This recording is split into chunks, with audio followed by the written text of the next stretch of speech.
Welcome back. So, I'll be reading the narrative of the history of Mary Prince, a Caribbean enslaved woman. It was about 1831, and she asked someone to ghostwrite this for her. So, there's no dialect, nothing like that. The person just writes it so we can understand what was going on. And I'm going to read it directly. I was born at Brackish Pond in Bermuda on a farm belonging to Mr. Charles Miners. My mother was a household enslaved woman, and my father, whose name was Prince, was a sawyer belonging to Mr. Trimmingham, a shipbuilder at Crow Lane. When I was an infant, old Mr. Murners died, and there was a division of enslaved people and other property among the family. I was brought along with my mother by old Captain Darrell and given to his grandchild, little Miss Betsy Williams. Captain Williams, Mr. Darrell's son-in-law, was a master of a vessel which traded to several places in America and the West Indies, and he was seldom at home long together. Mrs. Williams was a kind-hearted woman, and she treated all her enslaved people well. She had only one daughter, Miss Betsy, for whom I was purchased, and who was about my age. I was quite a pet of Miss Betsy's and loved her very much. She used to lead me about by the hand and call me her little N-word. This was the happiest period of my life, for I was too young to understand rightly my condition as an enslaved person, and too thoughtless and full of spirits to look forward to the days of toil and sorrow. My mother was a household enslaved woman in the same family. I was under her own care, and my little brothers and sisters were my playfellows and companions. My mother had several fine children after she came to Mrs. Williams. 3 girls and 2 boys. The tasks given to us children were light, and we used to play together with Miss Betsy with as much freedom almost as if she had been our sister. My master, however, was a very harsh, selfish man, and we always dreaded his return from sea. His wife herself, much afraid of him, and during his stay at home, seldom dared to show her usual kindness to the enslaved. He often left her in the most distressed circumstances to reside in other female society at some place in the West Indies, of which I've forgot the name. My poor mistress bore his ill treatment with great patience, and all her enslaved loved and pitied her. I was truly attached to her, and next to my mother, loved her better than any creature in the world. My obedience to her commands was cheerfully given. It sprung solely from the affection I felt for her, and not from fear of the power which the white people's law had given her over me. I had scarcely reached my 12th year when my mistress became too poor to keep us, so many of us at the home, and she hired us out to Mrs. Pruden, a lady who lived about 5 miles off in the adjoining parish, which is another area, in a large house near the sea. I cried bitterly at parting with my dear mistress and Miss Betsy, and when I kissed my mother and brothers and sisters, I thought my young heart would break. It pained me so, but there was no help. I was forced to go. Good Mrs. Williams comforted me by saying I should still be near the home I was about to quit, and might come over and see her and my kindred whenever I could obtain leave of absence from Mrs. Prudent. A few hours later, I was taken to a strange house and found myself among strange people. This separation seemed a sore trial to me then, but oh, 'twas light to the trials I have since endured. 'Twas nothing to be mentioned with them. But I was a child then, and it was according to my strength. I knew that Mrs. Williams could no longer maintain me.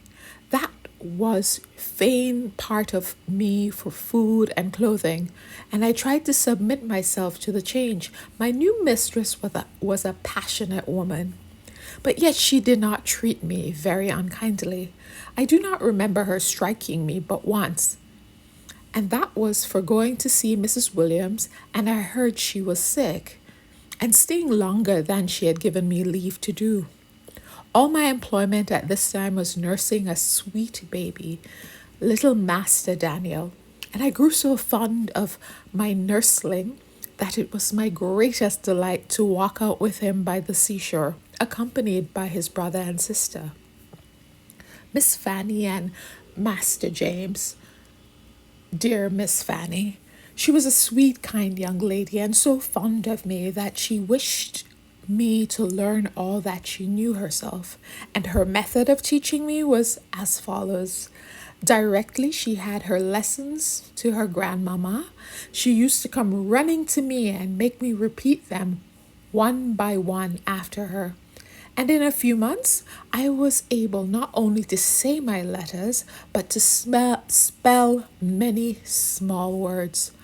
But this happy state was not to last long. Those days were too pleasant to last. My heart always softens when I think of them. After this time, Mrs. Williams died. I was told suddenly of her death, and my grief was so great that, forgetting I had a baby in my arms, I ran away directly to my poor mistress's house, but reached it only in time to see the corpse carried out. But that was a day of sorrow, a heavy day. All the enslaved cried. My mother cried and lamented her sorely, and I, foolish creature, vainly entreated them to bring my mistress back to life. I knew nothing rightly about death then, and it seemed a hard thing to bear. But when I thought about my mistress, I felt as if the world was all gone wrong.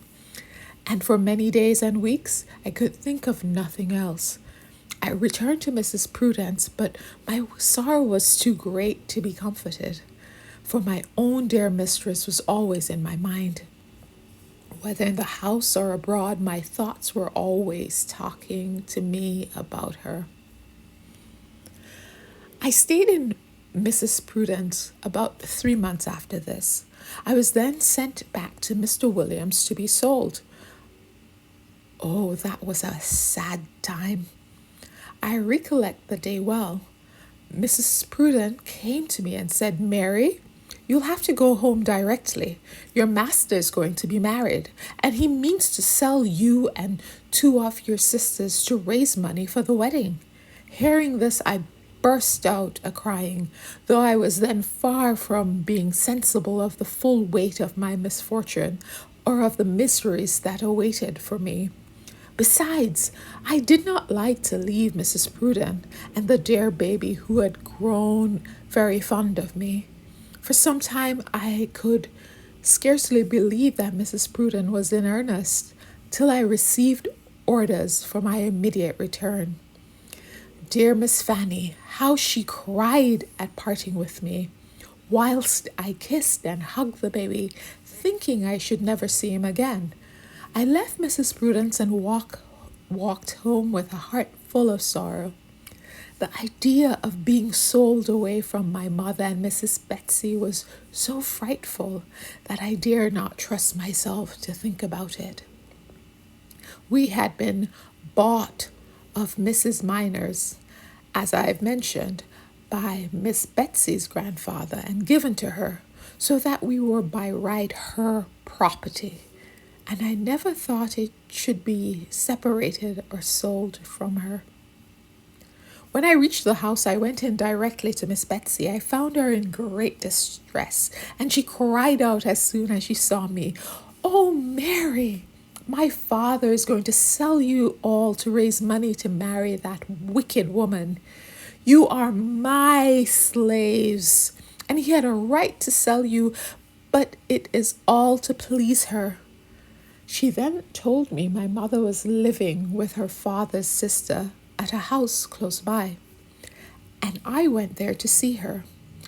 It was a sorrowful meeting, and we lamented it with a great and sore crying for our unfortunate situation.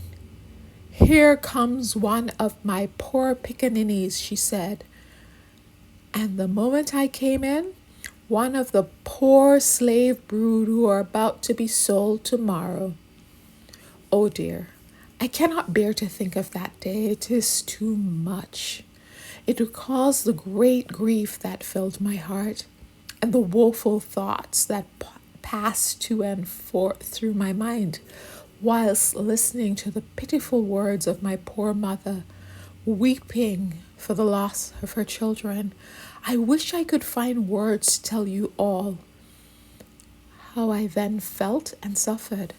The great God above alone knows the thoughts of the poor enslaved heart and the bitter pains which follow such separation as these. And that we love taken away from us, all that we love taken away from us. Oh, it is sad, sad and sore to be borne.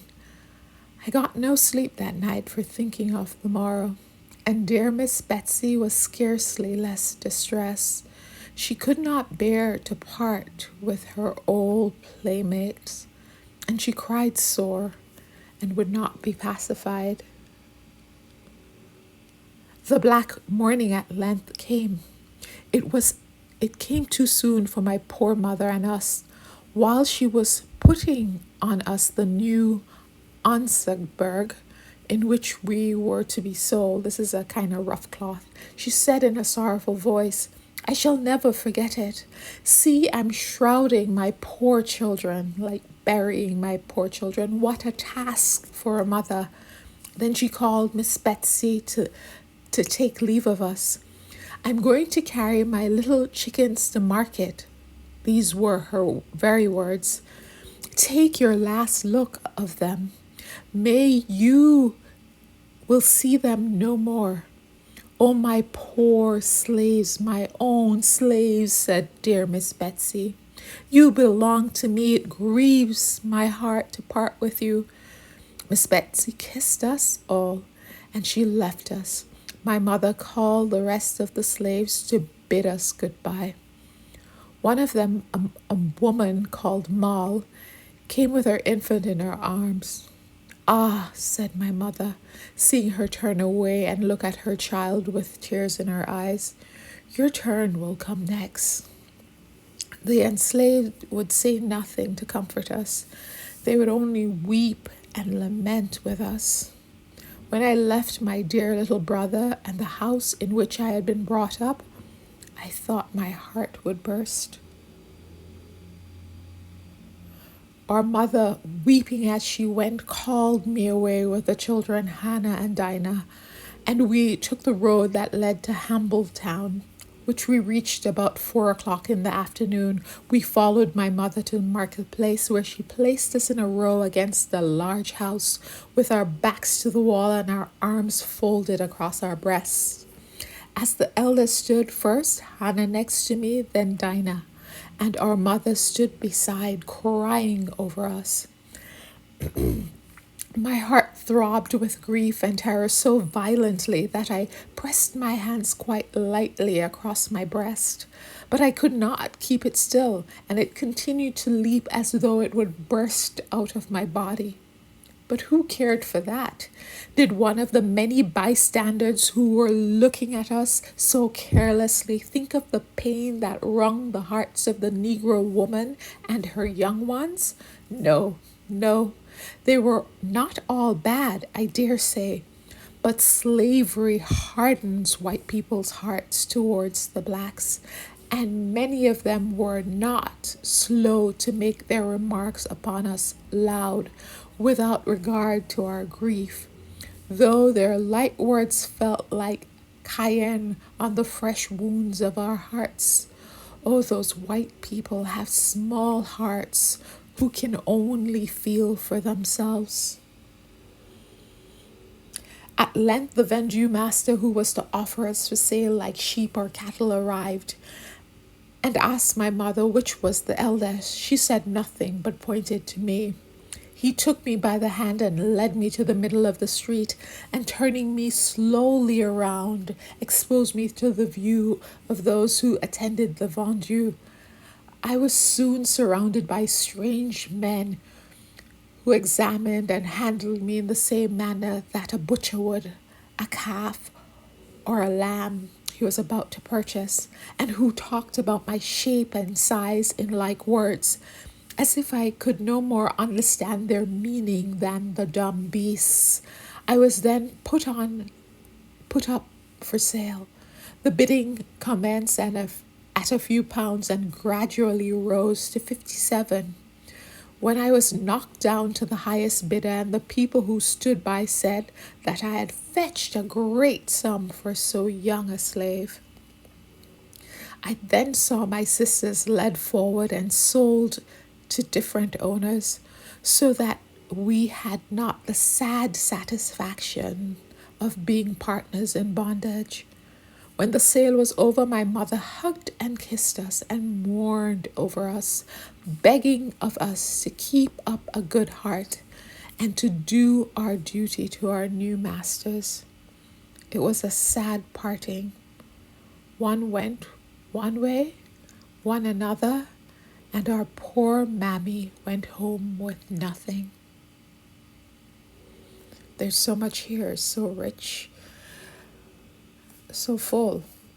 And it's getting us to see in the interior of an enslaved woman, not the projections of others from the outside, but how she felt on the inside. Thank you for listening.